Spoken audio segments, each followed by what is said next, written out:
I read 74 books in 2025 already. Hello, welcome or welcome back to my channel, Read with Bindu. Here we'll talk about books, reviews, recommendations and all bookish things. If that seems like your jam, hang around. For today's video, I'm going to talk about all my top reads of 2025 so far. This year has been such a great year for my reading, I have to tell you. It's only mid-year and I've already read 74 books. And I have some pretty great books which are 5 stars for me. I'm going to tell you which are the books that I will recommend absolutely forever. First up, I have Carry On by Rainbow Rowell. It's about this character called Simon Snow. This book has Harry Potter vibes to it. There is this magical academy and Simon Snow is the chosen one who has to fight this evil force. It also has enemies to lovers trope in it. There's this roommate Buzz. This is a queer literature. There's this roommate Buzz who is his enemy or arch nemesis since the beginning. That's what the entire story about. Next up, I have Palace of Illusions by Chitra Banerjee Devakaruni. I have to say about this book so much. This is about this character Draupadi from Mahabharata.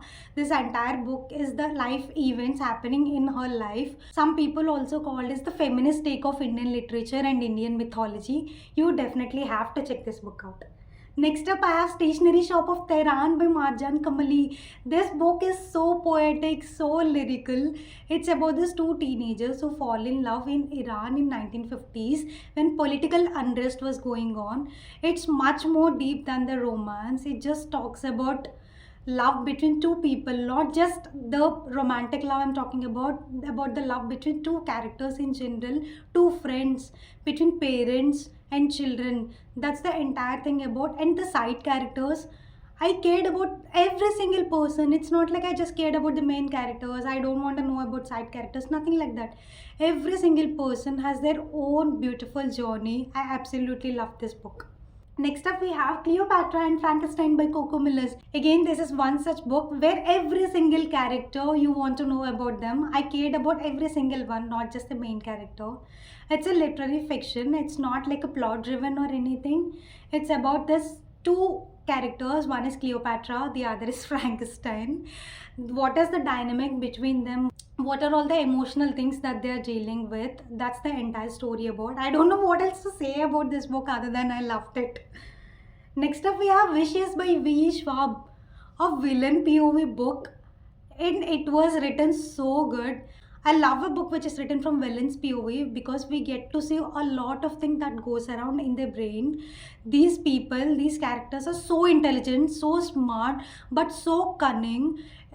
All the decisions that they make are so morally grey, but so intriguing. You just want to know more and more about them. It's an anti-hero rising story written so well. You have to read this if you're someone into anti-hero stories. Next up, I have Check and Mate by Ali Hazelwood. This is my best read of Ali Hazelwood. I gave it 5 out of 5 stars. All this book that I'm saying are 5 out of 5 stars. This book revolves around two chess prodigies, the romance between these two chess prodigies. What else can we ask for? The descriptions of the games, the chess games are given so well, so beautifully. You need not be a chess pro or something. You need not know about chess also. Don't get intimidated.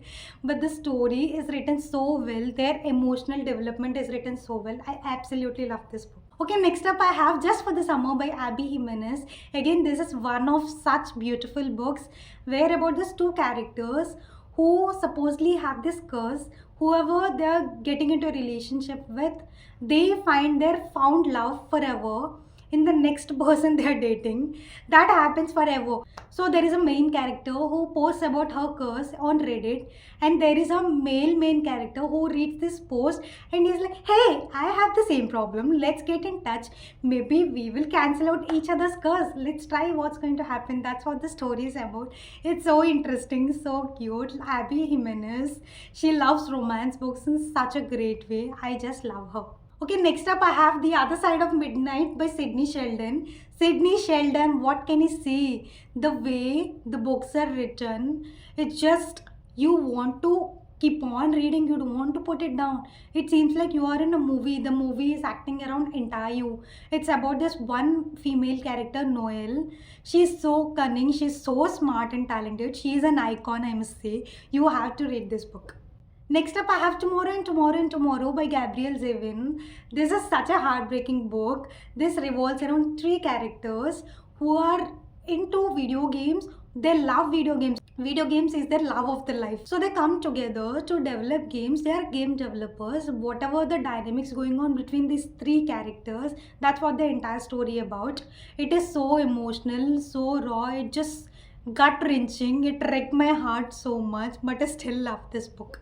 I will defend these characters forever with my entire heart. Next up, we have Heartless Hunter by Kristen Ciccarelli. Again, this is such a surprising book for me because I did not think to enjoy it so much. This is such a hyped up book, so I was skeptical into it going into this. Everyone has been talking about this book in this top reads of 2024. So I was like, okay, I don't know. I don't know how to feel about this because I don't usually read fantasy much. But this book, I absolutely loved it. There is dark academia vibes. There is this woman who is a witch. There is this person who is a witch hunter. So they're literal enemies throughout the entire book. Whatever the dynamic between these two characters, how they fall in love with each other, one witch and the other witch hunter, that's the entire story about. I absolutely love this. Please do read this. Next up, we have Always Lived in the Castle by Shirley Jackson. This book, just thinking about me, is giving me the creeps. I'm not gonna lie. This is so eerie, so gripping. This is a horror book, but there's nothing paranormal happening in this book. Just day-to-day daily life events are happening, and it gives you the creeps. That's such a talent to write about day-to-day activities and make you scared. Nevertheless, it's about these two sisters who are living in their haunted house. It's not haunted per se, but the parents passed away in this house, so all the people in the town consider the house to be haunted. All of the people in the village kind of shun them away. That's what the entire story about. It is so good, so gripping. You have to read this. Next up, I have Eleanor Oliphant is Completely Fine. Again, this book, what can I say? This book has my heart. It's so warm. It's about healing of this one character called as Eleanor. She is so funny. She's socially awkward, but the entire book she thinks, why are people so awkward? It's just so funny. She finds this unique friendship and this one guy called as Raymond, who is very sweet, who helps her in the healing process. This book is entirely about Eleanor Oliphant, her trauma, her childhood abuse, her healing, her coming to terms with her internal demons. That's what the entire book is about. Please read the trigger warnings. Next up, I have Sunrise on the Reaping by Susan Collins. If you have someone who read the Hunger Games, you already know about this. This is a prequel to the Hunger Games trilogy. This is about Hamish, the mentor to Katniss and Peter in the original Hunger Games. It's about his story when he was a participant in his Hunger Games. This book has so much trauma. What the hell? I thought we'll get so many answers to the questions in the original Hunger Games. We did get a few of that. We got a cameo of lot of characters in the original trilogy. But Hamish, he goes through so much. It's literal heartbreak. Susan Collins, she definitely knows how to break your hearts in the final chapters of her books.